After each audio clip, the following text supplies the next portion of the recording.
इस दुनिया में किसी भी शैतान को, चाहे वो आदमी हो, चाहे वो इंसान हो, चाहे वो राक्षस हो, या चाहे कुछ भी हो, किसी भी शैतानी दिमाग को समझाने का दो ही रास्ता है। या तो उसको मार डालो, या तो उसके ऐसा कन्विंस करो, ऐसा समझदारी दिखाओ कि वह सुधर जाए। लेकिन इस चलती महायुद्ध में ज़्यादातर आदमी समझाने से नहीं माना है। ज़्यादातर आदमी मौत के रास्ते से ही माना है। लेकिन इस दुनिया में है कोई जो बड़े से बड़े क्रूरता को, बड़े से बड़े शैतानी दिमाग को समझा दिया है। कौन है वो आदमी, आइए जानते हैं। दोस्तों, जो भारत देश में जो हमारे प्रभु हैं, भगवान राम और भगवान कृष्ण, यही दोनों प्रभु जो हम सबसे ज़्यादा फेमस और सबसे ज़्यादा नाम लिए जाते हैं, ये दोनों महान आदमी हैं, ये दोनों भगवान के अवतार हैं। लेकिन जब आई रावण की, रावण एक शैतान था जो असुरों का राजा था। उसके सामने कोई नहीं टिक पाता था। वो इंसान के प्रजात को ही खत्म करना चाहता था, ऐसा शैतान था। लेकिन भगवान ने उसको समझाया नहीं। जब भगवान की बारी आई तो उसको मार डाले। इसी तरह भगवान श्री कृष्ण की कहानी है दोस्तों। भगवान श्री कृष्ण का भी एक दुश्मन था जो कंस भी इतना क्रूर था कि वो अपने राज्य के सभी लोगों को मारता जा रहा था। यहाँ तक कि भगवान श्री कृष्ण के भी कई भाई बहनों को मार डाला था। चारों तरफ हाहाकार थी कि कंस से कैसे कोई बचे। लेकिन कंस समझने वाला नहीं था। भगवान श्री कृष्ण ने जब जन्म लिया तो उसको समझाए नहीं, उसको मार डाले।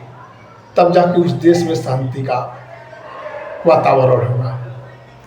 लेकिन है कोई इंसान दोस्तों जो किसी क्रूरता को समझा के माना था, वो है भगवान गौतम बुद्ध। जी हाँ दोस्तों, गौतम बुद्ध जी ने एक ऐसा किया था इस दुनिया में जो शांति का उपदेश दिया था।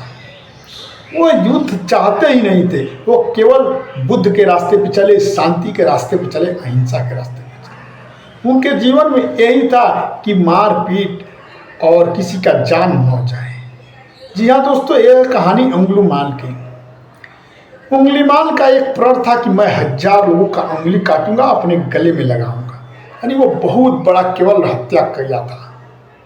और उसको समझाने को जो जाता या उसके पास से जो जाता उसका उंगली काटता और अपने गले में लटका लेता। जब वो 999 लोगों का उंगली काट लिया और गले में लटका लिया तो केवल एक ही बचा था जो इंसान, और वो भी उसको काट कर उसका 100 जो है 1000 लोगों का मनसा पूरा हो जाता है उंगली काटने का। एक बात गौतम बुद्ध भगवान को पता चला। गौतम बुद्ध ने ठाना कि मैं उसी रास्ते से जाऊंगा। लेकिन गांव के बाद लोगों ने, अगल बगल के लोगों ने भगवान बुद्ध को चाहने वाले ने बहुत समझाया कि भगवान उस रास्ते से आप मत जाइए, नहीं तो उंगली काट के अपने गले में लटका लेगा। लेकिन भगवान बुद्ध ने किसी की बात नहीं मानी। वो बोले ठीक है, चला जाए, देखा जाए कि वो कैसा शैतान है जो किसी से बाज नहीं आता है। वो चले गए, उसी रास्ते से गए। वो रास्ते से गए तो कुछ दूरी पे अंगुलीमाल मिला। अंगुलीमाल को देखकर गौतम बुद्ध भगवान रुके नहीं, क्योंकि उसके पास ही गए। तो अंगुलीमाल ने हंसते हुए बोला, आ गया मेरा 1000वां आदमी, आज मेरी मनसा पूरी हो जाएगी।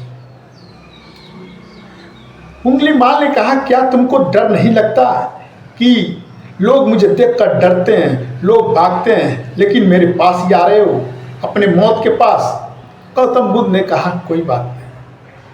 करुणा भरी आवाज में बढ़ा, कोई बात नहीं, वो तो जिसकी मौत जिस दिन लिखेगी उस दिन आएगी। लेकिन मेरी हत्या करने से पहले एक बात का मेरी जवाब दे दीजिए। क्या इस हत्या के पीछे जिन लोगों की हत्या कर रहे हैं, इसका भागीदार कौन होगा?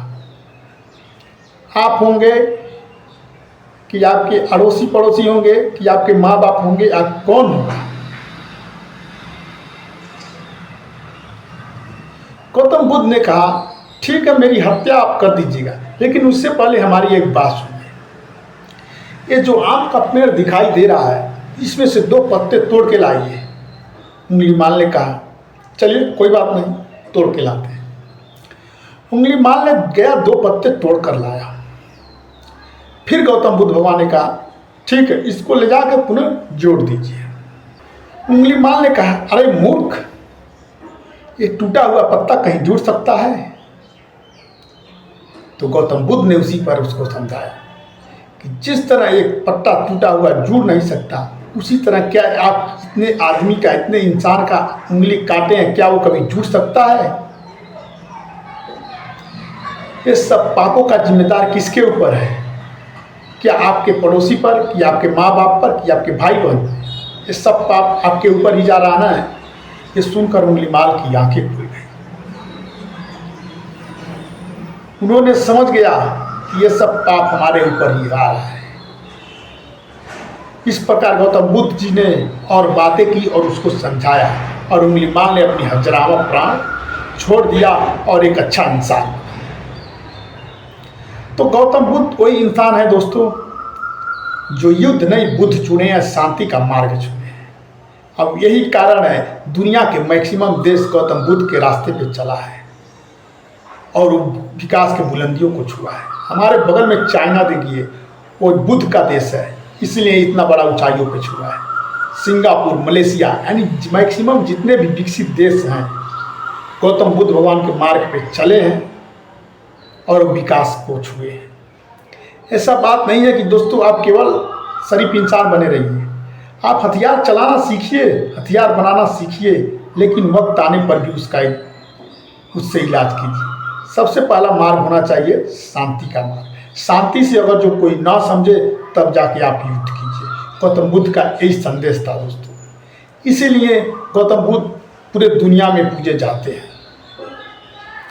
गौतम बुद्ध भगवान जब पैदा हुए उस समय मोबाइल न, इतना कम्युनिकेशन, न पढ़ाई लिखाई, कुछ नहीं था, लेकिन फिर भी उनके अनुयायियों ने किसी तरह उनकी सभ्यता को, किसी तरह उनकी बातों विचार को, किसी तरह उनकी जगह को संभाल के रखा कि आने वाले समय में दुनिया देखे कि हाँ कोई ऐसा व्यक्ति जन्मा था जो पूरे दुनिया में मिसाल बना।